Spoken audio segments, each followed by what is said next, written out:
Ja järgmisena jätkame arhitektuuriga. Meie ette tuleb Aet Tader, Arhitektide Liidu president. Aet, palun.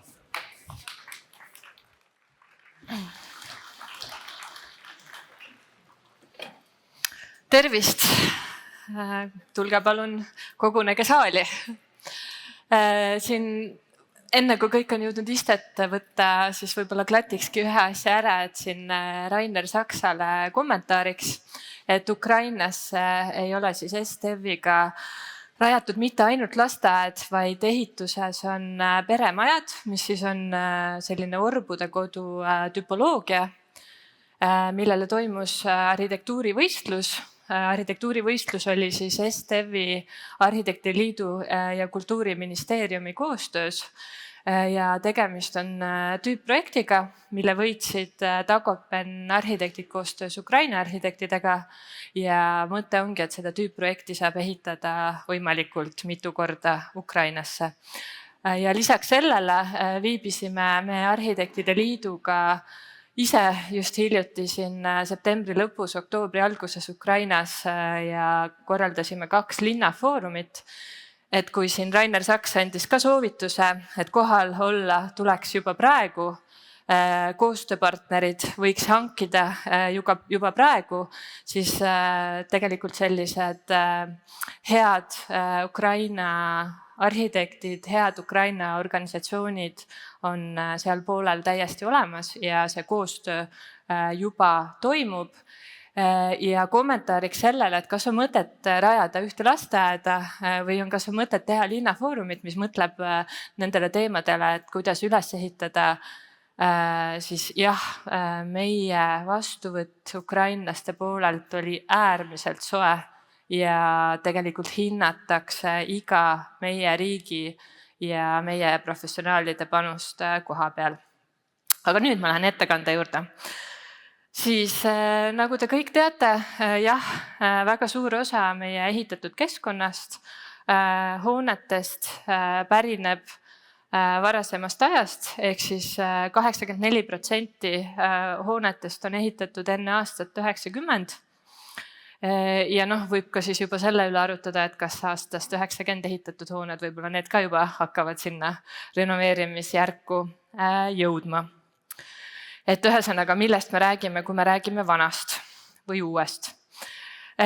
Ja kui siis Lauri pöördus selle teemaga minu poole, et räägiks siis taas kord jälle uuest ja vanast kogu sellest renoveerimise teemast, siis loomulikult esimesena kangastus meile kõigile teada selline Leonhard Lapini klassikaline teos aastast 78, kus juba toona, kui kõiki neid paneelerama piirkondi rajati, juba toona tegelikult arhitektid küsisid selle üle, ironiseerisid ja võib-olla need tänased autostumise probleemid ja küsimused nende piirkondadega olid ka toona juba laual.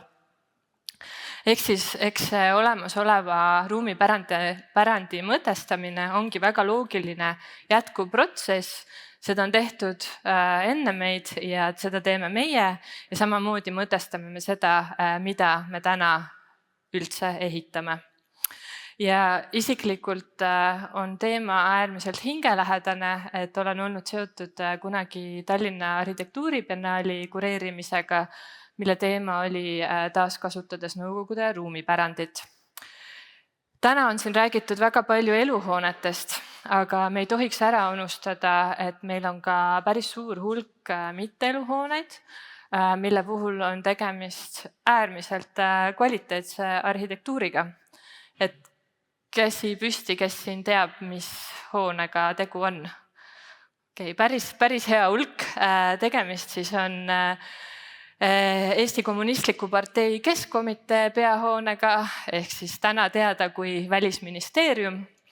Välisministeerium iseenesest töötab terves hoones peaaegu. See niinimetatud kilukarbisaal on endiselt tühi, et kui me räägime nendest Nõukogude aja hoonetest, on päris palju selliseid veidikene peidus olevaid pärle, mille taaskasutamine ei nõua tegelikult väga suurt pingutust.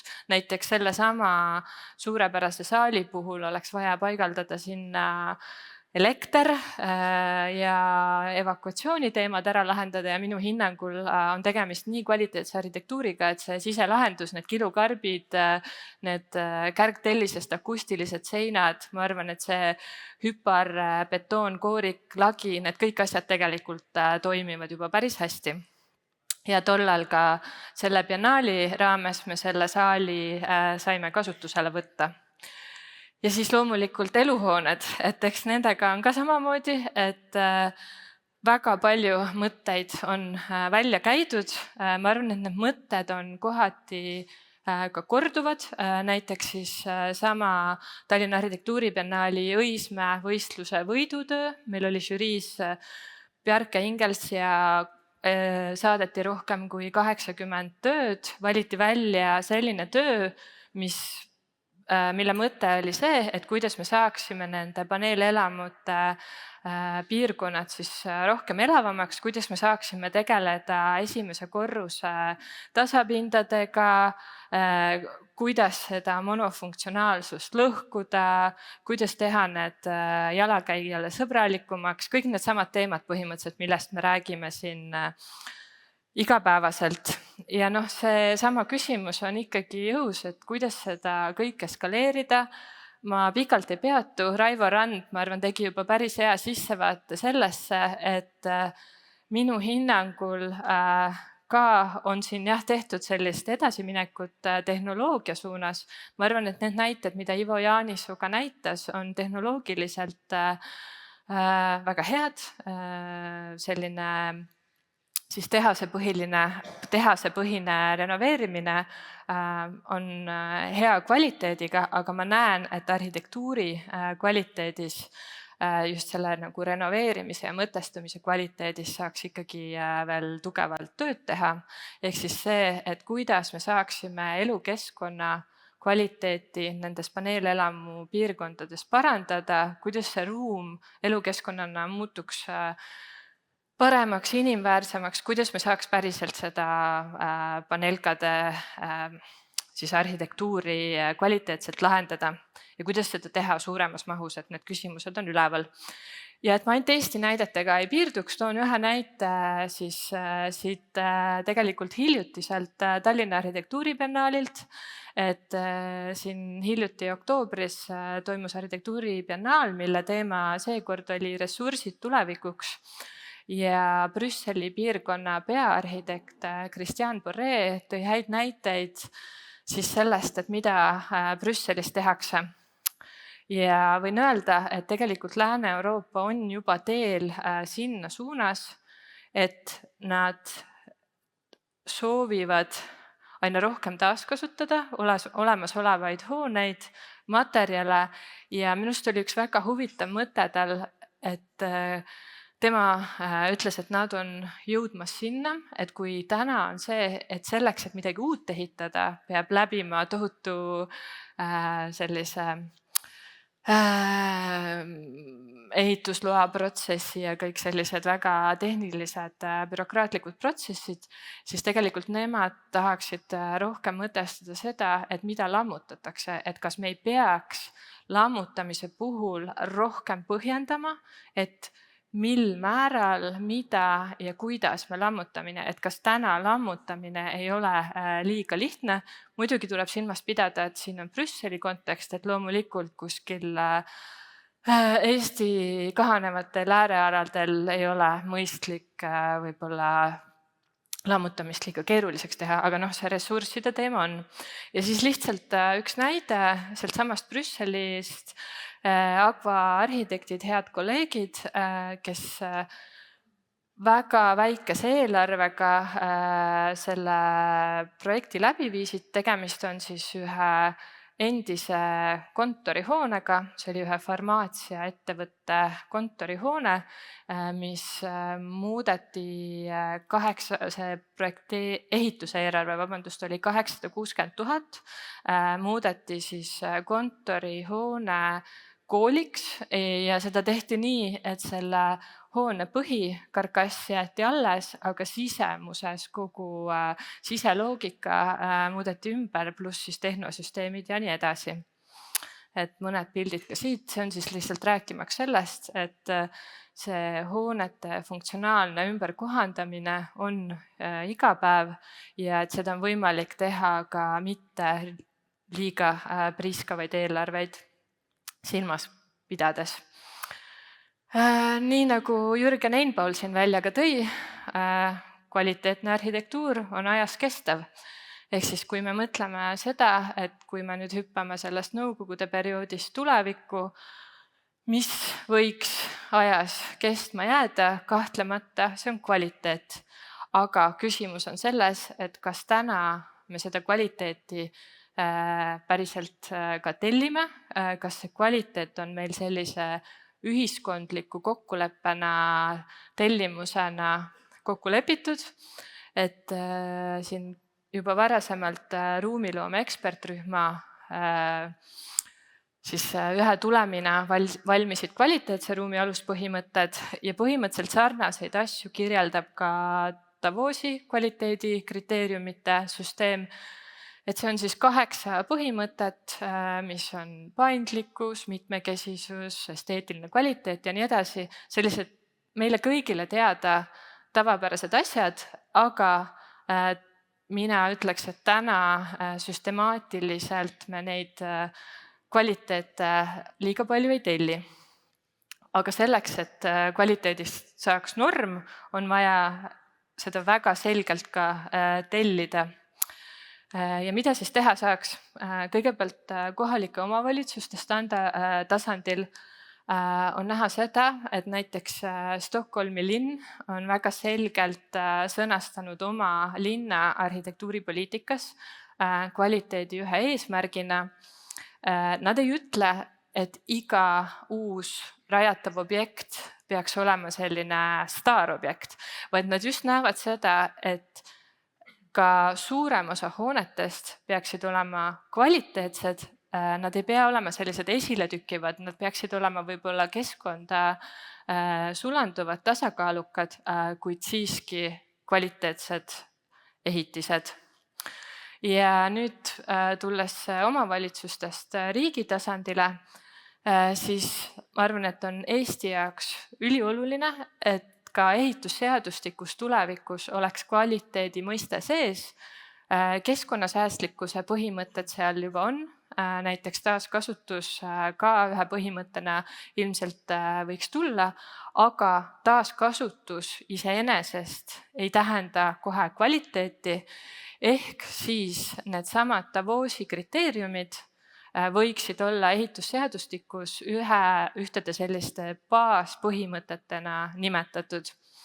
Ja kuna kvaliteet ruumis on nii mitmel tasandil, et ta on nii planeeringu tasandil kui siis ehitusprojekti tasandil, oleks väga oluline, et ka planeerimisseadusesse kvaliteedi teema tuleks. Kas nüüd aluseks on need kvaliteetse ruumi aluspõhimõtted või Davosi kriteeriumid, põhimõtteliselt nad tegelevad sarnaste asjadega, 3. on veel New European Bauhaus.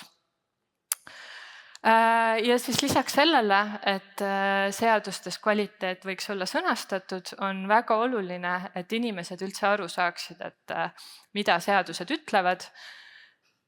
Seaduseid võib muidu kirjutada, aga kui me ühiskonnana päris aru ei saa, et mida nendega mõeldakse, siis sellest on vähe kasu. Kliimaministeeriumi suurepärane algatus, ehitusgiid, mis on täna juba olemas, on siis selline veebikeskkond, mis tulevikus tuleb ka EHR-i külge, mis selgitab siis kõikide ruumi puudutavate ja peamiselt siis ehitamist puudutavate seaduste sisu, et see on selline nii-öelda teekonnapõhine, et kui siis tavalisel inimesel on mõte, et ta tahab ümber ehitada, laiendada, uut hoonet ehitada, siis seesama keskkond annab talle seadusest tulenevalt põhilised teemad kätte. Ja lisaks, kuna siin on selline suurepärane koostöökonverents, siis tahaks mainida ka seda, et meil on EKKEL-iga varsti valmimas ajakulu kalkulaator, et kahtlemata kvaliteet on seotud projekteerimise ajaga.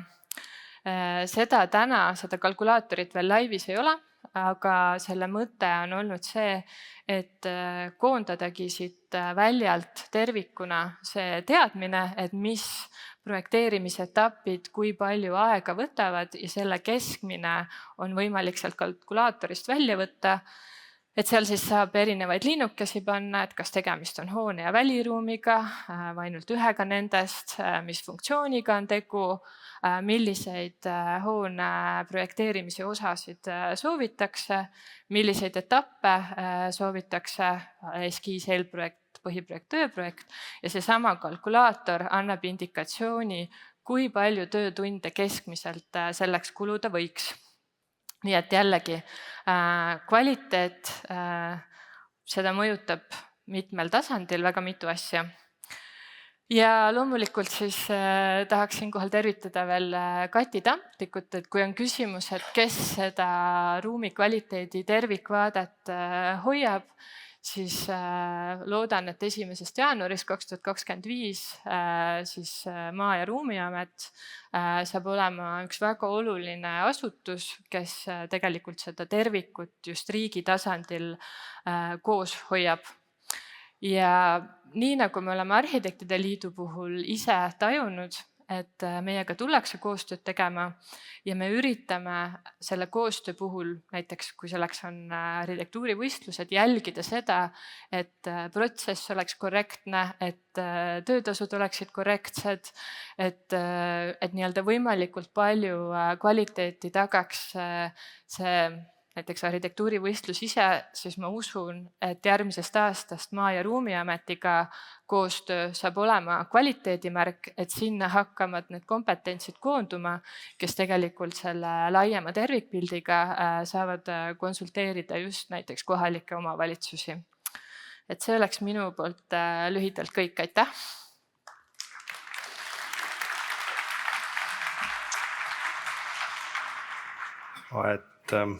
Publiku seast tuli küsimus, et kes see kvaliteedi üle otsustab, et see on suht subjektiivne sõna või ei ole?